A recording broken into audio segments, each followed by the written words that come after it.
Mithraism.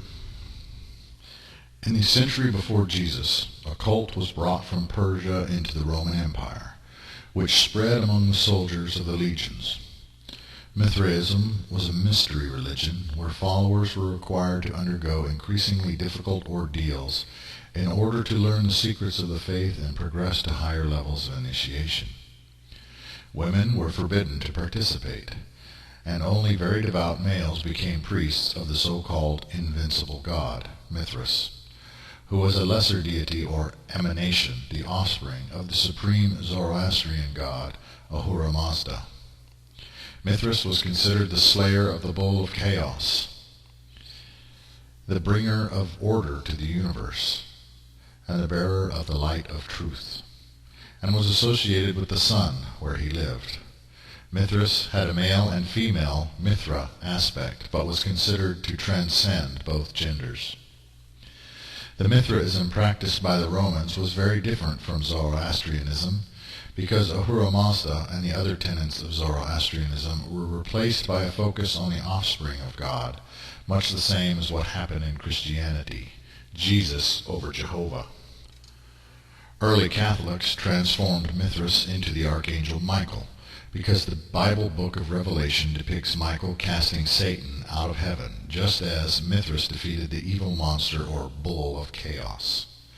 Moreover, the patriarchal and militant nature of Mithraism became a part of Catholic Christianity, as did the macho attitude and homosexuality inherent in a completely male-dominated cult. Mithraism, though having objectionable elements, such as the exclusion of women, is not in and of itself a false religion, especially in its original Zoroastrian form. Original Christianity and Mithraism actually share a lot in common, in that Jesus and Mithras were both considered the mediator, in that both Mithraism and Christianity taught that good would inevitably overcome evil, in that Mithras and Jesus were both said to have overcome death, in that both Mithraism and Christianity have similar moral and ethical principles, and in that Mithraism and Christianity both offer teachings that lead to eternal spiritual life and transcendence of the physical world and its animal passions. Rather, Mithraism is masculine in nature, and Christianity was originally feminine in nature, and they are distinct teachings in and unto themselves. When combined into Catholicism with Roman pagan elements, they both became diluted and in the mainstream lost their value for the soul. Mithraism was a mystical religious teaching, as Urianism. Urianism teaches notions like reincarnation, judgment day, the necessity of striving for eternal spiritual life, and integration or union of the animal and the divine natures of man, just as was taught in Mithraism. Moreover, Urianism emphasizes the necessity of balance and the path between the extremes of light and darkness, mercy and severity, or the middle pillar path, even as was emphasized by Mithraism. In mystical philosophies related to Mithraism, the existence of the timeless Lord Zervan and the association between Zervan and the ancient Roman deity Saturn is taught, and such a teaching is harmonious with what Uriel has taught. Mithras was considered the lower manifestation of Zervan, or a personification of the source deity of balance, and was the balancer who stood between good and evil as a mediator. Much of this was unknown to me until recently. Notably, Mithra, in Zoroastrianism, would play a role similar to that of an archangel, and the goal of Mithra was to bring all things to the feet of the Ahura Mazda, divine goodness, and place all things beneath the authority of the Supreme Being, the eater of all lesser entities. This is the expressed goal of Jesus, and is the intention of Uriel as well.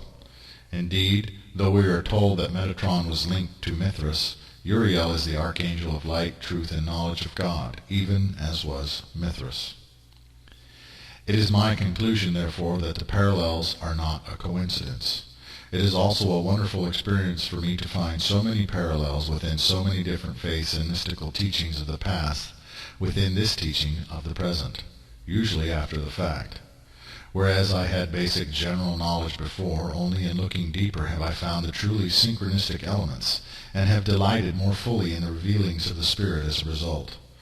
My delight is founded in my own lack of education and my ignorance of so many things, which confirms for me that a teacher with a far-reaching view and a vast understanding has spoken from outside my human self. The Orphic Mysteries.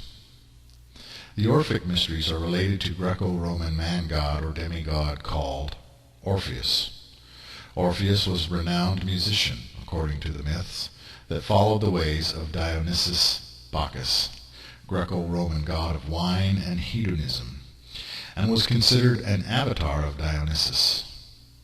When the woman he loved died, Orpheus descended into the underworld and sought her out with the plan of bringing her back.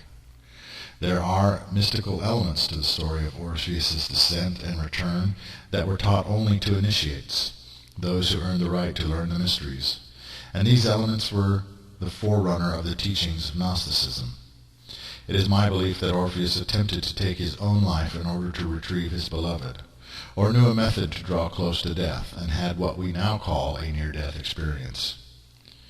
Orpheus began to teach that there was a greater reality beyond the gods, and a way to transcend death and reincarnation, and reach the limitless light or supreme reality, primarily through forsaking fleshly pleasures and material attachments, and living in an aesthetic fashion. 3 lifetimes of living in this way would grant a person the right to enter through the gate of the sun. This new teaching angered the female followers of Dionysus so much that they madly tore Orpheus to pieces with their bare hands. Orpheus was said to have ascended to overthrow Zeus, Jupiter, as the leader of the gods. In the Orphic mysteries, all gods were merely emanations and aspects of the one supreme spirit. Alexander the Great is thought to have been a follower of the mysteries of Orpheus, and believed himself to be the living manifestation of the supreme spirit, Orpheus, Zeus, Amen, etc.